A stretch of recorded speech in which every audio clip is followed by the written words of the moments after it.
whomever sees the video, if they want to share it, obviously we'd love that.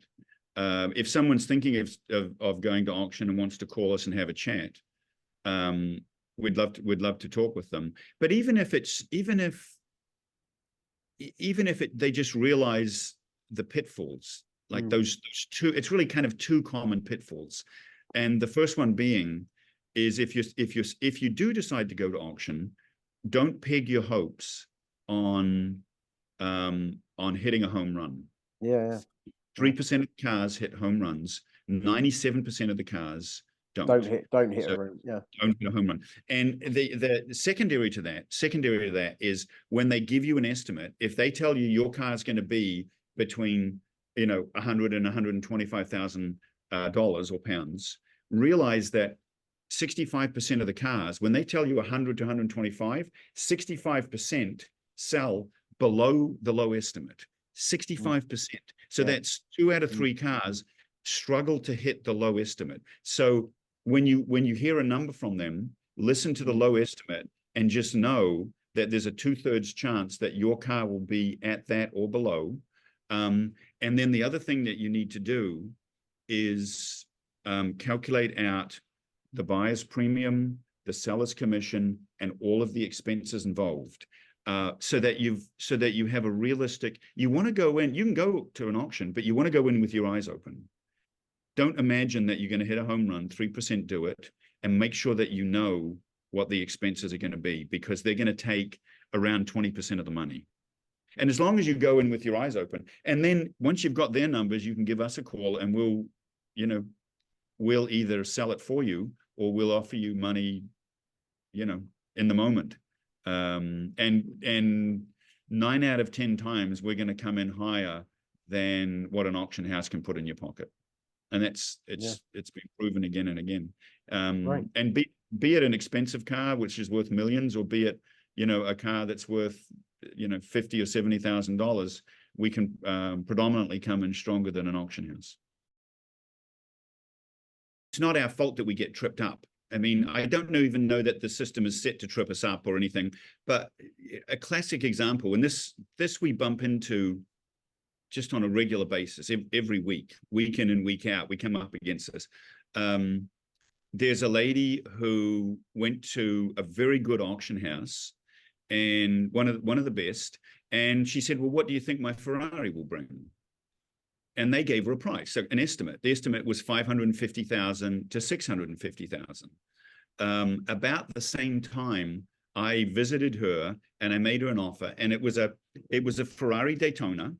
It was her deceased husband's car, and it hadn't run in several years. And we were sitting in the garage on flat tires and hadn't run, and we offered her $425,000. So she's hearing from me $425,000, and she's hearing from the auction house $550,000 to $650,000. So if it was in the low 600s, that'd be $200,000 difference in what I'm offering and what the auction is telling her that she could expect to get. So she did the obvious thing. She went with the auction house, right? So at the end of the day, the hammer price was $490,000. So Hammer Falls sold $490,000. They add a 10% premium to it, so it sells for $540,000.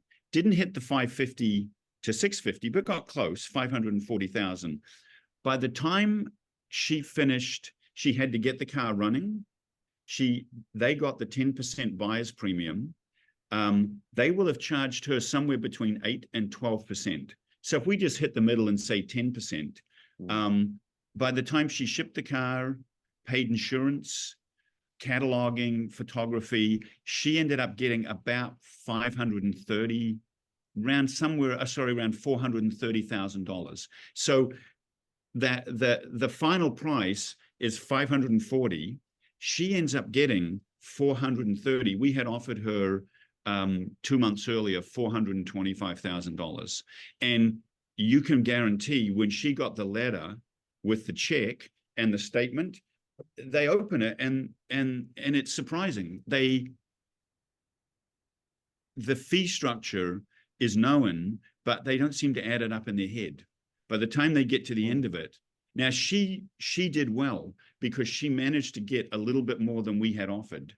It is really, really common for people, to open the envelope, take the check out, and it's less than what we offered. How often do you think that happens? What percentage of the time does that happen? I think, well, we know what percentage of the time that happens. We can look at the numbers. There's a website called k500.com, and they track auction results. So at the very best auctions, so this is not, we won't pick and choose. So this is not something where we're going to pick auctions that don't do well. So if we look at the very best auctions, so in August, there's the Monterey and Pebble Beach auctions, right? They are the best attended auctions in the world. All of the serious collectors are there, and if they're not there in person, they're on the phone. So the numbers from the very best auctions are that 65% of the time, across all the auction companies, they are below the low estimate. Yeah, I mean, you've actually got some other real examples, haven't you? You mentioned one about that Ferrari, the really top of the range one. Well, yeah, the classic. I mean, and we see this a lot. We had one, and this was interesting. It was an estate. It was a very good auction house that they went to. It was a long wheelbase California Spider, which is a multi-million-dollar Ferrari. We had a client who wanted to buy it, and he gave us an offer of $9 million. So we present $9 million offer to the sellers, and they decided to take the car to auction. They didn't take our offer. So my client decided to go to the auction. He was 2 rows back when the car came up. He waved his paddle at $7 million and bought the car. He bought the car. Now they charged him 10%. So he ended up, they got 7 million instead of 9 million. And he ended up buying it for 7.7, 10% buyer's premium. Okay. And so 7.7 million instead of 9, but he only got 7. He only netted 7 million. The sellers netted 7 and had instead, turned down instead of 9. So it cost him $2 million. Yeah. And there's plenty of other examples like that. We had a client, we offered $360,000 on his Aston Martin, and he put his Aston to auction. He went with a very good online auction, and the high bid was 206,000. We'd offered 360. Wow. And it only hit 206. And in all honesty, it should have brought more money. The right people just didn't happen to be there on the day. But the problem is that if you put your car to auction like he did, and it only gets bid to 206,000, it becomes challenging to find anyone who'll pay more than that.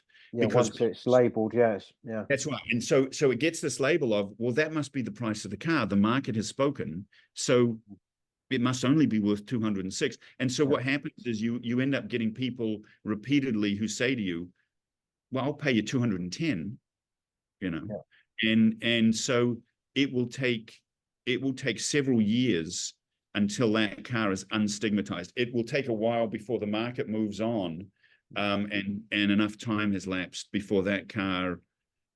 Yeah, it's a challenge, and we've had it happen to us. If you fail at auction, the stigma for the car can be quite challenging. Yeah. And of course, what we haven't even covered yet is, as well as the financial cost, is the time cost and the inconvenience, which if you're going to auction, it's a more arduous process, isn't it? And yeah, I mean, you don't get the same. Obviously, when people sell a car through you, you're a one-stop shop, aren't you? You do everything for them. You take care of all the like it's common. It's if you put your car in a good auction, you'll put it in months in advance. You'll have to get the vehicle ready, and then once the car sells, it will be 6 weeks later that you'll get a check. And when we're standing in your garage making you an offer, you get paid the same day or the next day. So there is a different time scale, and for some people that doesn't matter. For other people, it's an important it's something important to take into consideration. So we see it. It's frustrating for us because we see it on a weekly basis. We see the same mistakes being made. We had one the other day, a Mercedes SLS Black Series, and he's making a few mistakes. This guy's kind of making 2 or 3 of the same mistakes.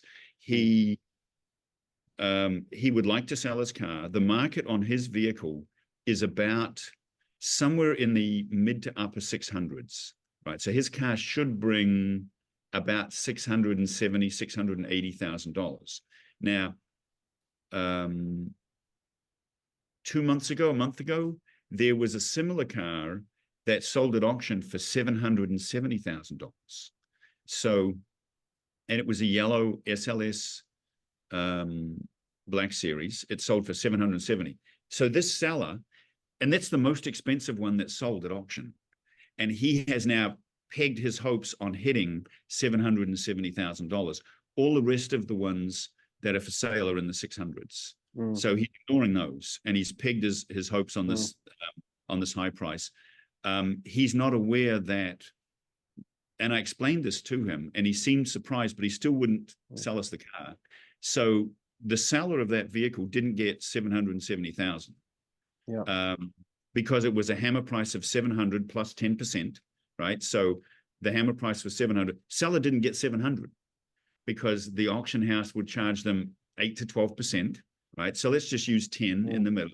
So the seller ended up getting 700,000 minus 10%, $630,000, plus he had to pay cataloging, photography, shipping, insurance, storage, a bunch of other fees. So the seller of the vehicle, I would estimate, pocketed about $625,000.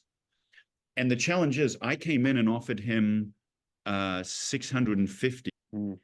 He said, no, I want 770. He said, I'll give you a deal. He said, I'll do it for 730. And as I walked through that, the seller of that $770,000 car pocketed 625. And I said, we can put more in your pocket. And he doesn't want to do it. It's too big a leap. So when you talk about cars that are, $1 million or $500,000, you can be talking about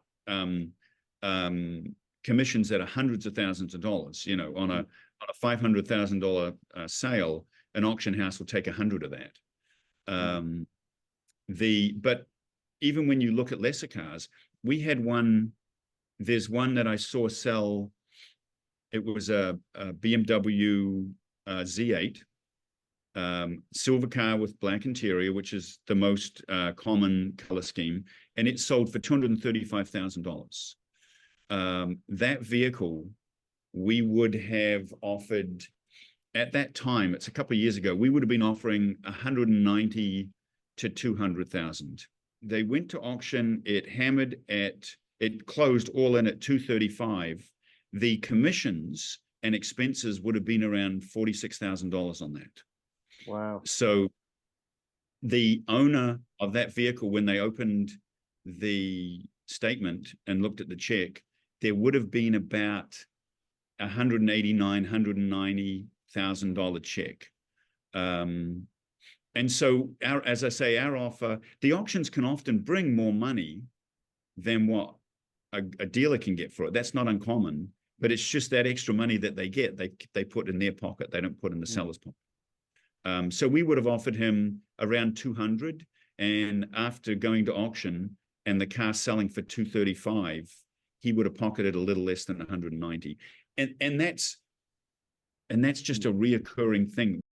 I found it fascinating, everything you've shared, and I'm really looking forward to sharing it with all